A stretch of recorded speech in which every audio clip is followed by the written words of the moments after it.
licensing of CloudCasa for Velero. The first question, why you should know that? Well, I think it's super important to take a first look at the new pricing for CloudCasa for Velero and how it can contribute to simplicity in adopting Kubernetes. But before we go there, probably many of you have heard of Velero, but maybe not many of you have heard of CloudCasa. So maybe we should put that name on the map first. And could you, Martin, say a few sentences on why you should be familiar with the name CloudCasa?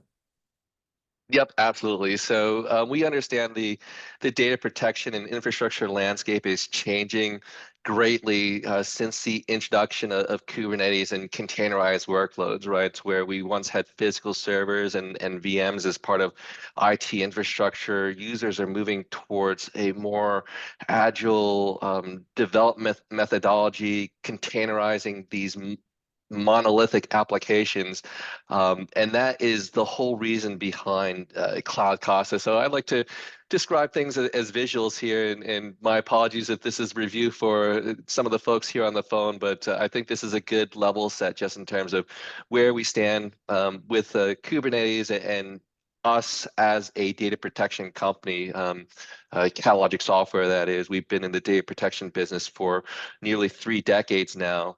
And we realized that we needed to build a solution that had hooks and capabilities into this containerized space, right? So basically a backup for Kubernetes and cloud native databases, these cloud native containerized workloads. And that is, in a nutshell, what CloudCasa is all about. It is our data protection platform.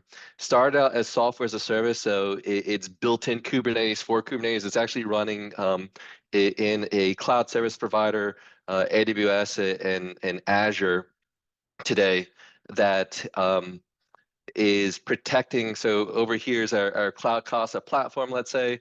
And what you're doing is you're just simply scanning in your Kubernetes environments, right? Be it on Amazon, locally hosted on-prem, Google, right? We've added some tricks into our arsenal as well. I think it was 2 KubeCons ago, if I'm not mistaken, we've introduced support for Velero, right? So a lot of you who are on your Kubernetes and containerized journey may have looked at Velero. It's a popular open source application for backing up, protecting Kubernetes. But if you're looking for more scalability, CloudCasa hooks directly into Velero. So that's just a nice feature that we built into the product there. And more recently, at last year's KubeCon, we've heard your feedback, and we've now made CloudCasa self-hosted, right? So you can deploy CloudCasa on-prem. Let's say you have a secure environment. You don't want your data traversing internet traffic. You want to take more advantage of some of the bring your own storage capabilities, and a lot of users that were bringing their own storage, did not want to communicate back to our CloudCasa server hosted in the cloud. They want to host their own CloudCasa. We now have a self-hosted option for that. And with that came, some other directional changes that we're going to talk about in this Ask Me Anything webinar, which is some of the changes to our licensing structure to accommodate some of the self-hosted options and some of the changes with the introduction to Velero and CloudCasa Pro. But I think we'll get into that, and yeah, that's hopefully that's a good enough background for y'all. Again, this is Ask Me Anything, so if you do have any questions, feel free to post them in the chat, and I'll be happy to answer them. Great introduction, Martin, and I'm glad that you mentioned that this is Ask Me Anything webinar, so you can use the chat area to drop your questions that we are going to address throughout the webinar. But let me begin with my question. I think that it's a no-brainer to ask what's the rationale, what's the reason behind those pricing changes, Martin? Yeah, it's kind of interesting. So if you we're familiar with how we priced our initial CloudCasa platform before we supported the hooks into Velero, it was all capacity-based pricing. So again we took a look at the landscape and how users were using Kubernetes, and the main thing that needed to be protected here was these persistent volumes, right? That stored production data. These were mission critical containerized applications that people were looking to protect, just like they were protecting their physical virtual infrastructure through whatever other data protection applications they want to protect, right? So we priced that based off of capacity, right? Modeling our own traditional, flagship data protection product, DPX. But we realized when we introduced Velero, and I think that kind of got the ball rolling in terms of questioning this capacity-based pricing. So when we introduced Velero, how users were using Velero and how they viewed their infrastructure, their Kubernetes infrastructure was actually not based off of the amount of data that the applications were storing, but actually based off of the size, the quantity of nodes, Kubernetes nodes that were doing work, the worker nodes themselves, right? So with the Cloud Casa for Velero, we were pricing that on a per node basis. And the so that it did cause some confusion, right? With respect to, hey, I'm using Velero, let me price that per worker node, and then, but on this other side, the Cloud Casa Pro side, let me price that on capacity. It really didn't make sense from an end user perspective and just added more confusion. And how does that change look in detail? Because you mentioned something regarding per working node, right? Hours. So I believe that many would like to see how it exactly works, how it exactly looks Yeah, like. so that's a great point. So with that, the realization on, per worker node versus per terabyte capacity, right? We decided to simplify things, make everything on a per worker node basis across the board, right? So that means Cloud Casa Pro would be licensed on a per worker node basis. Cloud Casa for Valera would be licensed on a per worker node basis. But that's a great point that you bring up, Martin, where we're not actually looking at per worker node. It's actually being counted on a per worker node hour basis. So, as an example, let's say any given month that there are 720 hours within that month, right? You can by licensing one worker node in Cloud Casa Pro or Cloud Casa for Velero, you're essentially licensing 720 worker node hours for you to divvy up and split as you see fit, right? So let's say you have 10 worker nodes that you're licensing now, that's 7,200 worker node hours, or it would equate to 7,200 worker node hours within Cloud Casa. And from that, you're able to, let's say, run those 10 or let's say one worker node for 30 days straight, or you can, run, let's say, five worker nodes for 6 days, right? So whatever the math equals up, I think I did that math right in terms of dividing by five. But it's going to be based off of how you view your data protection strategy. And I think that it really comes in handy with some of the use cases that we're seeing within Cloud Costa, such as, migration use cases, right? So users are not just thinking about um, backing up and restoring as insurance policies. They're actually looking at Cloud Casa for that easy button to migrate their on-prem Kubernetes environments to cloud managed services, let's say, or even Mhm. within cloud managed services, right? Migrate their Ubuntu Linux cluster to an Azure Linux cluster, right? So the options and the strategies that you can use just from a backup application for migration, you can take advantage of that through Cloud Casa. At the beginning, you mentioned that you've noticed how the current users of Cloud Casa for Varelo are actually using it. And the main reason to introduce those changes was a simplicity. That's at least the way I see it. Are there any other benefits for the end users? Yeah, I mean, it's simplicity of management. It's also cost savings, right? We found that with users being able to take advantage of the flexibility, the flexibility within licensing worker node hours, they're going to be able to become more flexible with how they bring up and down their clusters and take advantage of the limitless compute and stored resources of the cloud, because I think that's kind of what we're seeing here today. But you mentioned simplicity from an end user perspective, right?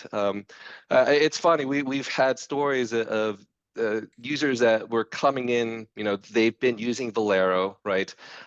So they were looking for a multi-cluster management tool to manage all their Velero clusters, but they weren't really tied to Velero, right? They were just using it Mhm. because it was free, and now it's like they were led to CloudCasa. They saw this us as a multi-cluster manager tool, but at the same time, costs prohibited them from you know, moving to a version of CloudCasa Pro, right? Mhm. Where it's like, so I think we had this situation where we had some prospective customers come in and you say, hey, I want these worker nodes on Velero just because they have the most amount of data, and I want these worker nodes on CloudCasa Pro because it's simpler to use. I don't need to manage Velero, but at the same time, they don't have the that large amount of data that would prevent me from using based off of a capacity standpoint. So we want to, take all that guesswork out of the equation, not have users think about, from an end user slash cost perspective. We know that it's easier to use, Cloud Casa Pro as a platform for protecting Kubernetes. Reason why is, pretty much straightforward, right? You don't need to manage the Velero engine underneath. It's all being managed by Cloud Casa Pro, so you're just simply installing an agent on the back end. But at the same time, we didn't want users to, kind of think about ways in which they could divvy it up just to meet their budget requirements. So we said, let us make everything equal across the board, provide users with the option, hey, if you want to continue to use Velero, then we can do that. So we actually need to increase the price per worker node just by a bit. I think it increased by $10 per worker node per month for the Velero use case.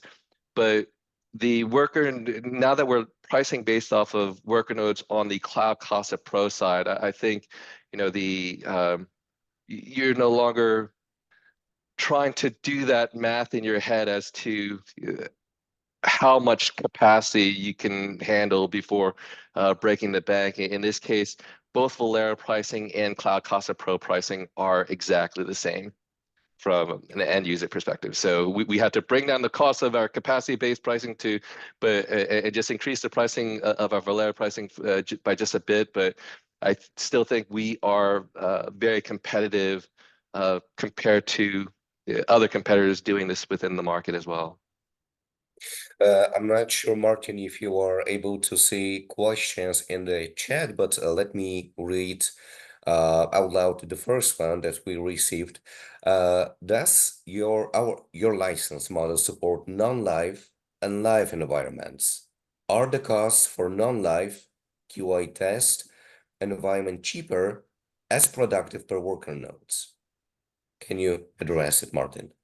Yep. So the licensing is pretty much going to be straightforward. We don't look at non-live slash live environments like that. What we're looking at essentially is whether or not the cluster is registered to Cloud Casa, right? So this is as long as the license or the cluster is registered into Cloud Casa, it's being counted against your worker node capacity there um, from a license perspective. But uh, what you can do is as soon as you remove that worker or that cluster from CloudCasa, it's no longer being counted against the worker node hours. So you once you remove it, then that's I guess kind of your non-live environment there. But again, when you need to add it back in, and this is a great use case for migration too. A lot of users just want to migrate to a cluster on-prem into cloud managed services, right? So they take a backup, right? They register the cluster, they take a backup, right? They move it, and then they may want to protect it within that newly cloud managed services environment, which they can do just by leaving the cluster registered within that environment. But if they just want it for the migration, then just simply delete the cluster from CloudCasa, and it's no longer counting against your worker node hours. By the way, I should mention too that so there is a CloudCasa free version as well from a worker node perspective. It's we have you can use CloudCasa free up to 10 worker nodes in this case, and that is going to provide you with 100 gigs of storage, basically backup capacity that you can uh, essentially copy to our storage. But I greatly recommend that if you have clusters that are greater than 100 gigs in size that you're looking to migrate, then just take the base license, and with that you get 10 free worker nodes, and you're able to perform that migration, hopefully continue to back up and protect those clusters in the future.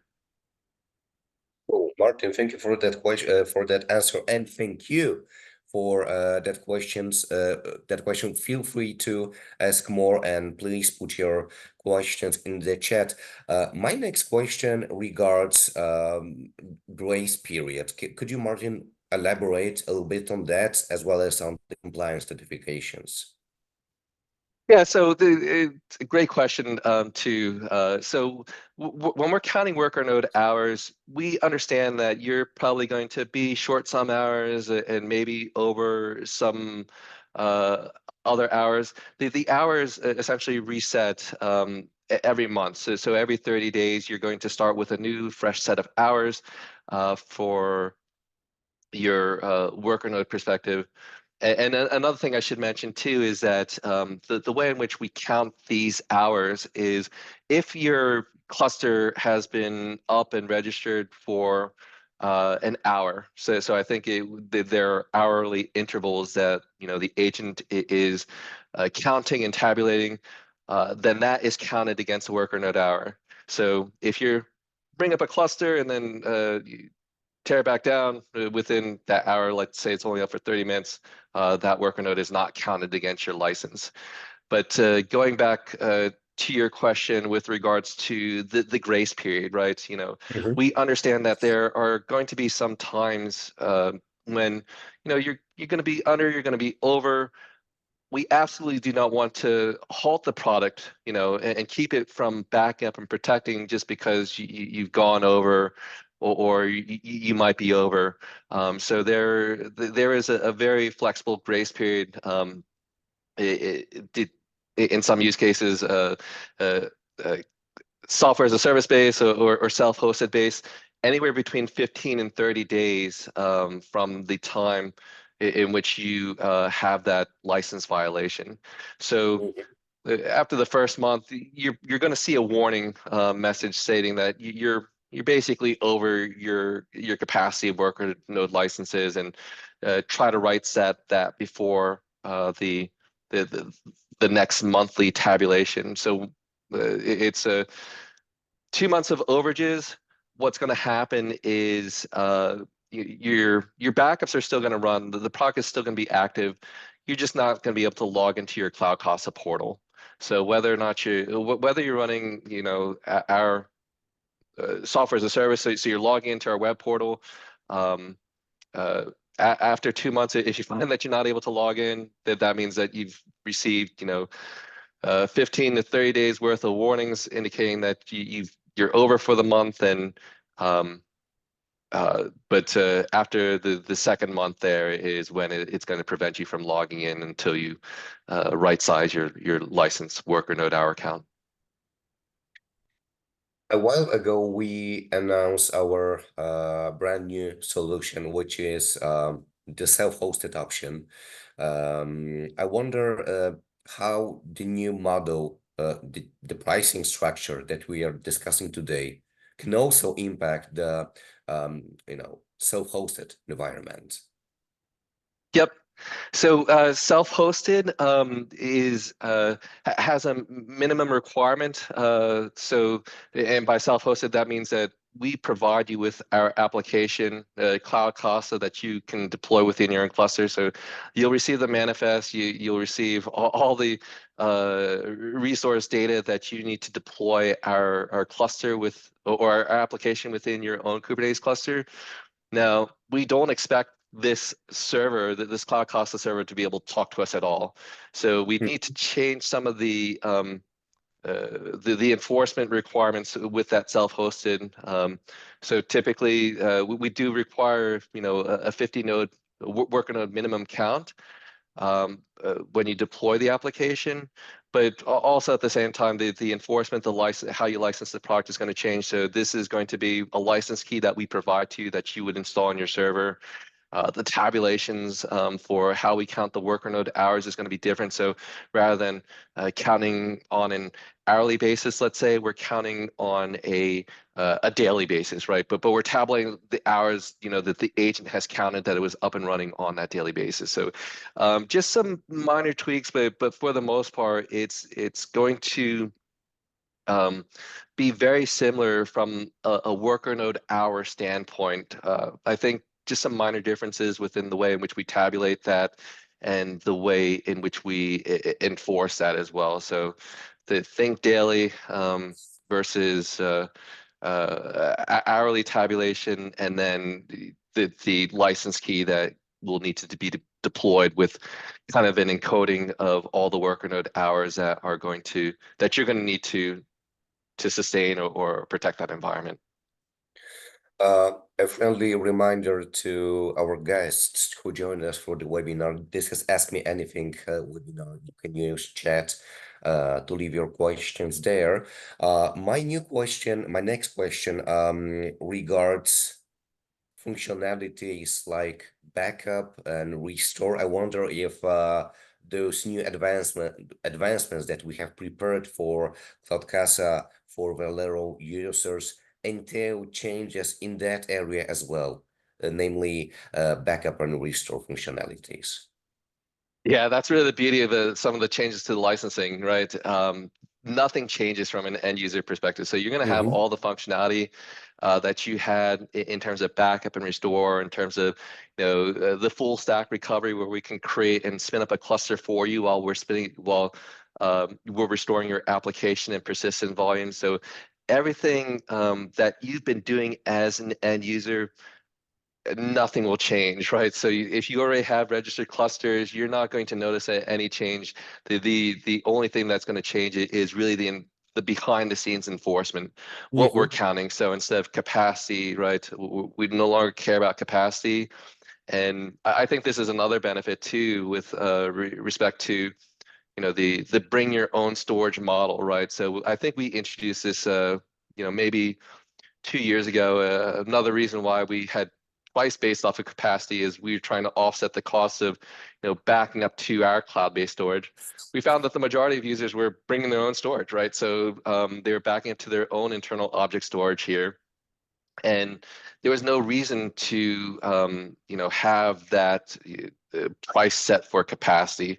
So that is yeah, that's just some background on the bring your own storage model. But yeah, from an end user perspective, if you want to bring your own storage, you want to take advantage of our storage, right? And now it seems like you're able to choose which option works best for you at that worker node pricing perspective, and nothing changes from a functionality perspective. Okay, so in general, what steps should users take to transition to the new model? They really don't have to do anything, to be honest. It's a If you're using CloudCasa today, right, you're not going to notice a difference, right? Instead of especially if you're using the free license account, you're going to have the 10 free worker nodes listed there.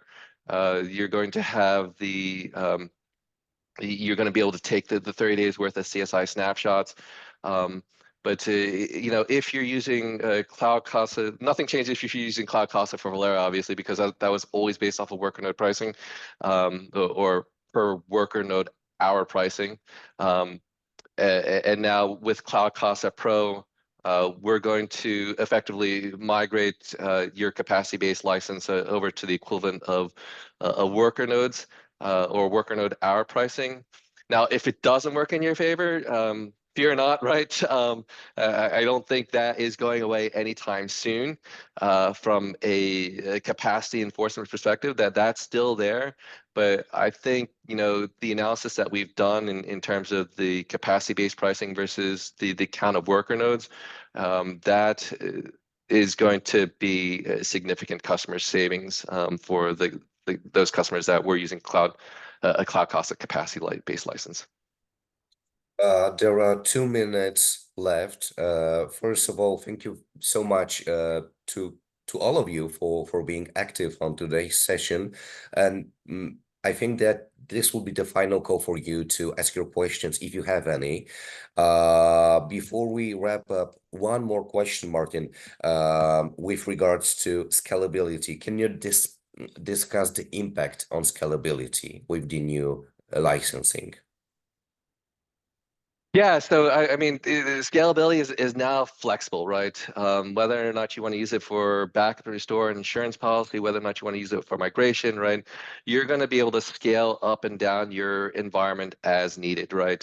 From a worker node perspective. So that with respect to that, and add into that kind of self-hosted options for doing, you know, everything, or take advantage of all those resources within your environment, that is going to be a major benefit to you.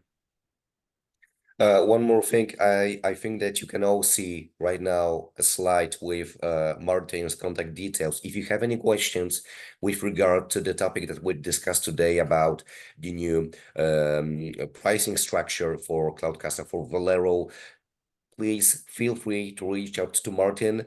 I also encourage you to visit our website as well as our YouTube channel. You can find a lot of great content with regard to Kubernetes topics.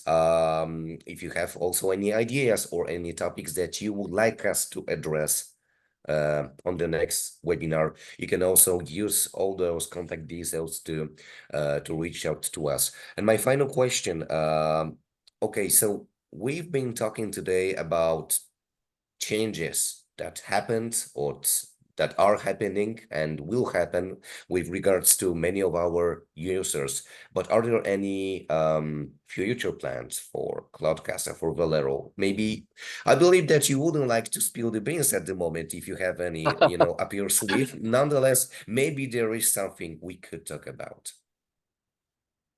Right.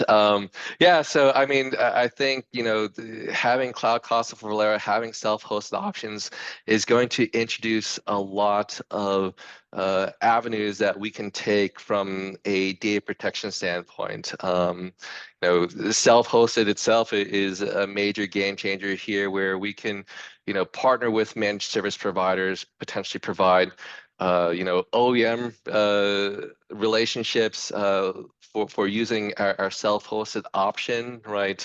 So this is we know that the containerization landscape is constantly changing, and the ability to adapt to those changes and follow uh, I guess the market from the perspective that users are taking advantage of, let's say, open source applications like Velero and other storage environments, right? We want to be kind of partnered with these different use cases and work as best as we can within the realm of the customer environment. So whether your on-prem, your cloud managed, your self-hosted, you're using software as a service, right? Just making things as simple as possible to take advantage of our CloudCasa platform for your backup, your recovery, your migration use case is kind of where we want to be at from a usability perspective. Thank you so much, Martin, for that recap. I think you hit the nail on the head. Also, thank you so much to all of you for joining us for today's webinar. My name is Marcin Łukasik, and I was your host. I will let you know when that webinar will be available on demand. We'll also inform you about the new upcoming webinar.